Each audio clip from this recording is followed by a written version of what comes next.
Indah tanahku Indonesia, bermandikan sinar surya. Betapa besar cinta Tuhan, kuasanya mengagumkan.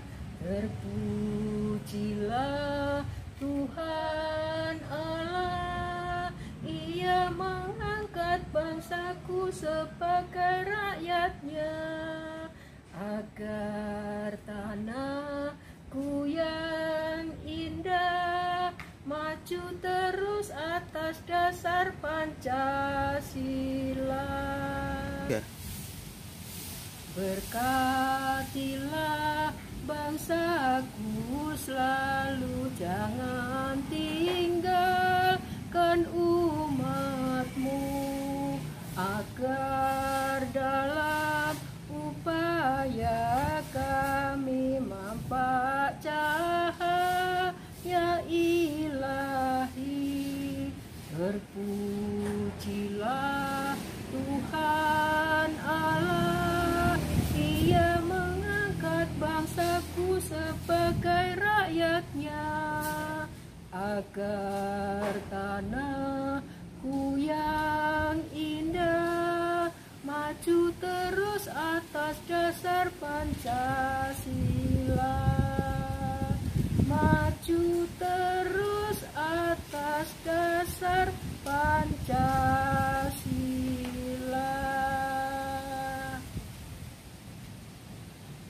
Selamat pagi anak-anak. Kita bertemu kembali dalam pembelajaran kebersamaan itu indah.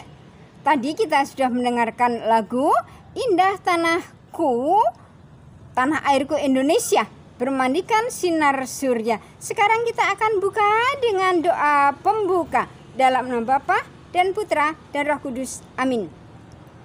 Allah Bapa, sumber segala cinta, Engkau menciptakan kami untuk saling melengkapi. Bantulah kami agar melalui pembelajaran hari ini kami semakin sadar untuk hidup rukun dengan semua saudara, dengan semua orang, sehingga kami dapat hidup berdampingan dalam melanjutkan perjalanan hidup kami di dunia ini dengan pengantaraan Kristus Tuhan dan Juru Selamat kami. Amin. Dalam nama Bapa dan Putra dan Roh Kudus. Amin. Iya, lagu itu tadi menggambarkan bagaimana indahnya Nusantara yang dinyanyikan oleh Ibu Priska tadi. Bahwa Nusantara kita itu sangat mengagumkan, maju terus atas dasar Pancasila karena indahnya itu. Baik, kebersamaan itu begitu indah. Beberapa waktu yang lampau, tanggal 3 Februari tahun 2019, ya kira-kira 2 tahun yang lalu, Bapak Paus Fransiskus mengunjungi Uni Emirat Arab. Itu foto kunjungannya. Terus Bapak Paus Fransiskus berjabat tangan dengan Imam Besar Masjid Al-Azhar di Abu Dhabi. Sangat indah. Damai itu indah. Nah, itu Bapak Paus Fransiskus bersama dengan Imam Besar. Damai sejahtera. Berikut Bapak Paus Fransiskus memimpin Misa Kudus di Uni Emirat Arab. Sudah sejak lama damai sejahtera itu dibangun oleh Gereja Katolik. Santo Fransiskus Asisi berkunjung ke tanah Arab tahun 1219. Terus 8 abad kemudian Bapak Paus Fransiskus melanjutkan kunjungan itu ke Uni Emirat Arab. Damai sejahtera, gambarnya nampak menyenangkan. Begitu. Nah, bagaimana di Indonesia? Di Indonesia itu di Pulau Alor ada Gereja Ismail yang dibangun oleh atas inisiatif warga Muslim. 2 masjid yang rusak dibangun kembali bersama-sama antara umat Muslim dan Kristen itu di Kampung Ilawe Alor. Hubungannya bukan hanya sekedar hubungan keagamaan, tetapi hubungan kultural. Itu dijelaskan oleh Romo Gerardus Duka, Vikaris Jenderal Keuskupan Agung Kupang. Beliau menjelaskan bahwa hubungan umat beragama ini bukan merupakan hubungan formal saja, tetapi sejak awal hubungan kultural. Suatu hubungan bukan berdasarkan agama, tetapi suatu hubungan berdasarkan hidup manusia. Jadi, tidak mengherankan kalau Hari Raya Idul Fitri dan Hari Raya Natal merupakan perayaan bersama bagi semua kalangan masyarakat. Hal itu dijelaskan oleh Kepala Kantor Wilayah Kementerian Agama Kabupaten Alor, Bapak Muhammad Marhaban. Ya, berikut sekarang bagaimana Yesus memberikan teladan untuk hidup berdampingan dengan orang-orang yang beda kepercayaan. Dari Injil Matius bab 8 ayat 5 sampai dengan 13. Dikisahkan bahwa Yesus menyembuhkan hamba perwira di Kapernaum. Ayat 5 sampai dengan 6. Ketika Yesus masuk ke Kapernaum, datanglah seorang perwira mendapatkan dia dan memohon kepadanya, "Tuan, hambaku terbaring di rumah karena sakit lumpuh dan ia sangat menderita." Yesus memberikan tanggapan sangat positif. Yesus berbelas kasih. Ayat 7 begini. Yesus berkata kepadanya, "Aku akan datang menyembuhkannya." Nah, itu sikap berbelas kasih Yesus. Padahal perwira Romawi itu bangsa lain, bukan bangsa Yahudi.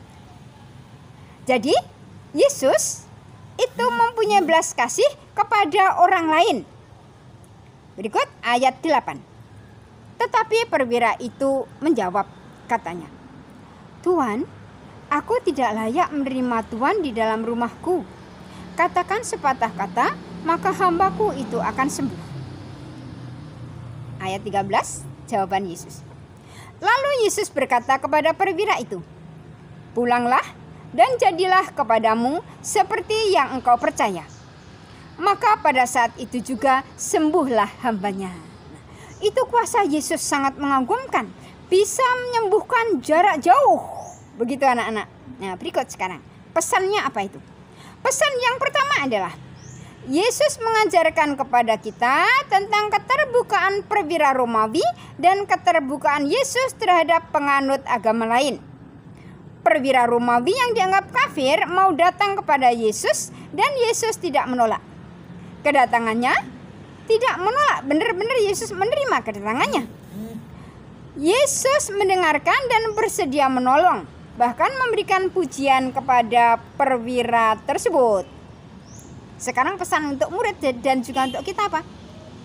Agar kita terpanggil untuk bersikap terbuka dan mau membangun persahabatan dengan semua orang tanpa memandang perbedaan agama ataupun aliran kepercayaan. Nah, itu kebersamaan itu indah. Foto itu fotonya Ibu Sisil dan Ibu Hafifah. Itu Bu Sisil itu kan guru agama Katolik dan Ibu Hafifah guru agama Islam. Bersama-sama bersahabat di SMP 287. Jadi kebersamaan itu memang indah dan menyenangkan. Baik, tugasmu sekarang kamu membuat refleksi. Contohnya di bukumu halaman 141.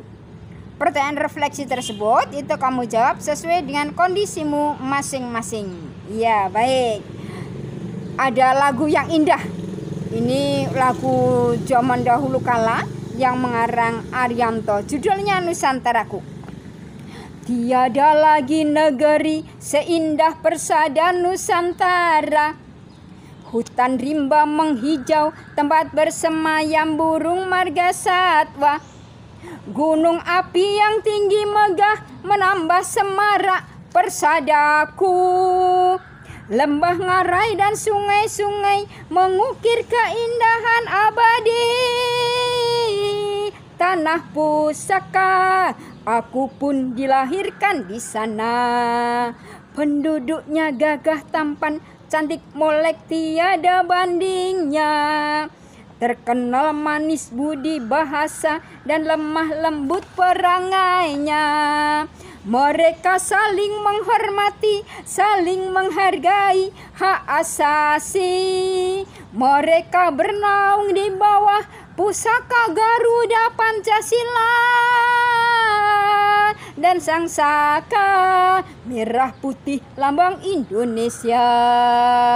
Jagalah kelestarian sejarah budaya, semua rahmat Tuhan yang Maha Esa. Mari bersama-sama menjaga lingkungan hidup ini. Hutan dan rimba, burung marga satwa sebagainya. Dalam nama Bapa dan Putra dan Roh Kudus. Amin. Allah Bapa yang Maha Kasih, curahkanlah rahmat-Mu agar kami bersaudara dengan semua orang. Tekun mengusahakan perdamaian, kerukunan. Bebaskan kami dari cekcok, iri, dengki, fitnah, dan sikap mementingkan diri sendiri. Demi Yesus Kristus, Tuhan dan pengantara kami, yang hidup bersama dengan Dikau dalam persekutuan dengan Roh Kudus, kini dan sepanjang segala masa. Amin. Dalam nama Bapa dan Putra dan Roh Kudus. Amin.